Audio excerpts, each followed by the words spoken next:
Hello, welcome to another episode of This, That, and the Other. Football season is past the halfway point right now, and I thought I would go ahead and do a history of professional football. I have NFL. I have done shows on history of the WFL, the USFL, and the Continental Football League, and I want to do some of these, the history of some of these other rival leagues as well as I find information on them. But I'm going to go ahead and do a generalized history on the NFL, and I will probably do separate shows on the years 1920 all the way to 1930, the first 10 years, because of the various teams that existed in that league, and maybe some information on specific teams that were in that league. And names were different from what they are now for the most part. I took some notes off of Wikipedia. It's kind of like doing a school report. At school, I used to read articles, just to get it out of the World Book Encyclopedia, and then I would edit out parts of the paragraph and write down information on what I thought was pertinent to my report. And this is kind of what I'm doing here.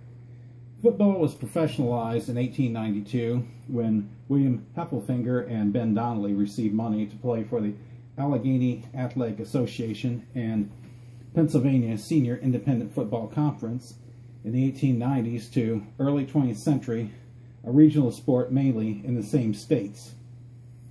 Late 1910s, the Ohio League was most successful with Jim Thorpe.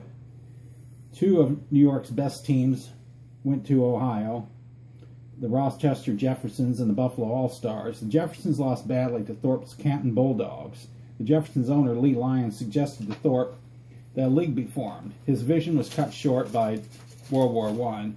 The Dayton Triangles and Detroit Herald continued to field teams.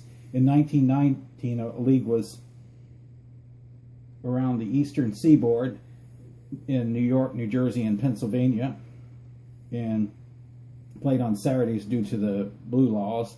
A Midwestern region also existed in Illinois, Indiana, Minnesota, Wisconsin, Ohio, and upstate New York, and they played on Sundays. It formed the basis of what would become the NFL. And I'm going to go ahead and read this one paragraph off of Wikipedia because all the information, I didn't want to edit this one. On August 20th, 1920, a Hupmobile dealership in Canton, Ohio, the league was formalized originally as the American Professional Football Conference, initially consisting only of the Ohio League teams, although some of the teams declined participation. 1 month later, on September 17th, the league was renamed the American Professional Football Association, adding Buffalo and Rochester from the New York League and Detroit Hammond, a suburban Chicago squad, and several other teams from nearby circuits. The 11 founding teams initially struck an agreement over player poaching and the declaration of an end-of-the-season champion. I'm going to stop for a minute. Back in those days, teams were fighting with each other for players, trying to lure players from other teams to make their teams stronger. And a lot of that was going on. I think that's one of the reasons they wanted to come up with some kind of league where you have a commissioner, and a lot of that kind of stuff would get these players under contract, and a lot of that stuff would stop. Thorpe, while playing for the Bulldogs, was elected president. Only 4 of the founding teams finished the 1920 schedule, and the undefeated Akron Pros claimed the championship. Membership of the league increased to 22 teams, including more of the New York teams in 1921, but throughout the 1920s, the membership was unstable, and the league was not a major national sport. On June 24th, 1922, the organization, now headquartered in Columbus, Ohio, changed its title to a final time to the National Football League. And I will be discussing the 1920 season later, the first year the NFL existed, and I did see that there were quite a lot of teams, but some of the teams did not play as many teams as others. Some of the teams folded after a few games. Maybe owner couldn't afford to pay the players. Don't know. But I'm going to do a little research on some of those teams. I will be discussing that in a future show. The Chicago Cardinals, what's now the Arizona Cardinals, and Decatur Staleys the Chicago Bears still exist. George Halas was a player coach for the Staleys, as a matter of fact. The Green Bay Packers, they were founded in 1919, and they were in the NFL in 1921. So two teams from the 1920s still exist: the Cardinals and the Bears. The New York Giants came to the league in 1925. Portsmouth Spartans in 1930 moved to Detroit in 1934 to become the Lions. The Colts trace their history to the Dayton Triangles, but considered separate. And Baltimore Colts were found and are separate from the Baltimore Colts that were founded in 1953. Original teams in Buffalo, Cleveland, Chicago, and Detroit no longer exist, though these cities now have franchises. Early championships were based on one-loss records. They didn't have a game, or they didn't have playoffs or anything like a Super Bowl, any of that stuff. In league meetings, let's see here, it's another paragraph to read from Wikipedia. In league meetings prior to the 1933 season, 3 teams, the Pirates, the Cincinnati Reds, and Eagles, were admitted to the NFL. 10 teams were then in the NFL, and at George Preston Marshall's urging, with Halas's support, the NFL was reorganized into an Eastern Division and Western Division. In the Eastern Division were the Philadelphia Eagles, Brooklyn Dodgers, New York Giants, Boston Redskins originally in Boston, Pittsburgh Pirates. A lot of the teams copied the names of the baseball teams. In the Western Division were the Chicago Bears, Portsmouth Spartans, Chicago Cardinals, Green Bay Packers, and the Cincinnati Reds. Furthermore, the two owners convinced the league to have the two division winners meet in an NFL championship game. By 1934, small town teams moved to big cities, with the exception of Green Bay. In 1941, headquarters was moved from Columbus to Chicago. Many NFL teams chose Major League Baseball names, like the Steelers were the Pittsburgh Pirates, and then there was the Brooklyn Dodgers, the Cleveland Indians, Cincinnati Reds, Detroit Tigers, New York Yankees, Washington Senators, and Buffalo Bisons. These were all football teams that were also using the same names as the major league teams. First draft was held in 1936. First TV game was October 22nd, 1939, where the Philadelphia Eagles lost to Brooklyn Dodgers 23-14 at Ebbets Field. In the 1945, the NFL finally expanded to the West. They didn't have any teams there because they were concerned about the costs of traveling between the East and West.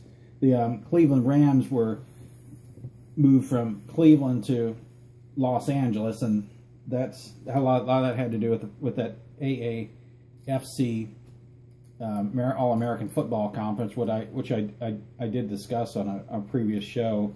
And I remember discussing that the Rams moved because their attendance that year fell below 100,000, and the Cleveland Browns were in that league, and the AAFC they won the championship all 4 years, and they drew more attendance than the Rams did. 1950, the NFL accepted 3 teams from the AAFC: the Browns, the Colts, and the 49ers. NFL expanded to 13 clubs. For 3 months in 1950, the league was renamed the National American Football League, but changed back to the NFL. First sudden death overtime game was in 1958 between the Colts and the Giants. It's considered the greatest game ever played. And through these breakthroughs, pro football earned its place as a major sport. Dallas and Minnesota came into the league, and Dallas came in 1960. AFL had one of their teams was Dallas Texans. The NFL did not want the AFL to be the only market with a Texas team, so NFL came up with an expansion team, the Dallas Cowboys. And Minnesota either came in the league in 1960 or 61. The original owner of the Vikings, Max Winter, was going to have a team in the AFL, but NFL talked him into going to their side. The AFL merged in 1960 and merged with the NFL in 1970. Monday Night Football started in 1970. One of the major signings in the AFL was Joe Namath. WFL emerged in 1974 and folded halfway through the 1975 season. That league had all kinds of problems, financial problems. Seattle and Tampa Bay were expansion teams in 1976. The 1975 season, the Vulcans and Southmen tried to move to Birmingham Vulcans and Memphis Southmen tried to move to the NFL, which was unsuccessful. USFL emerged in 1983 and folded in 3 years. I remember the USFL. I used to watch the football games. I remember going to some Federals games and going to some Stars games when they relocated last season from Philadelphia to Baltimore. And I thought that I liked the USFL. It was a spring league, and then they decided they wanted to go in the fall and compete directly with the NFL, and that didn't last. They tried to sue the NFL for monopoly, and USFL won that suit, but they were only awarded $1 for that, and they were trying to sue the NFL for like $1 billion, and they only rewarded $1, and I think it was tripled to $3, and that check was never cashed. As a matter of fact, I remember the when that hearing was going on, it went on for several weeks. 1999, Carolina Panthers and Jacksonville Jaguars expanded into the NFL. The Ravens were Art Modell moved the Cleveland Browns to Baltimore, and Ravens came to the NFL in 1996. I think 1985 was the year when the Colts moved from Baltimore to Indianapolis. The owner moved the team overnight. People in Baltimore didn't know what was going on. Next morning, they found the office was empty and all the moving vans were headed for Indianapolis. I remember that. Robert Irsay moved the team from Baltimore to Indianapolis, and Baltimore didn't have a football team for about a little over 10 years. I thought it was longer, but a little over 10 years. I went to the Ravens' first regular season football game in Baltimore. It was Memorial Stadium before they built the stadium they're in now. They were playing the Oakland Raiders, and the Ravens won that. I remember the Raiders also moved from, I think around 1990, moved from Oakland to Los Angeles. Al Davis moved the team, and subsequently in 1995, the Raiders moved back to Oakland, and the Los Angeles Rams moved to St. Louis. A lot had to do with that earthquake that occurred over there, and both the stadiums badly damaged. And I don't know if the cities weren't going to put forth the money to repair them. I don't remember what the whole story was on that.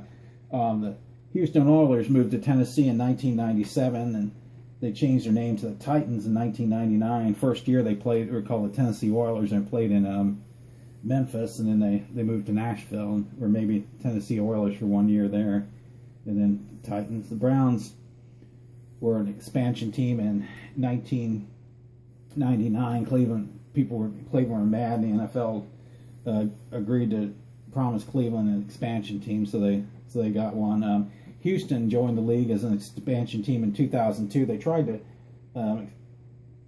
put one in Los Angeles, but it never materialized.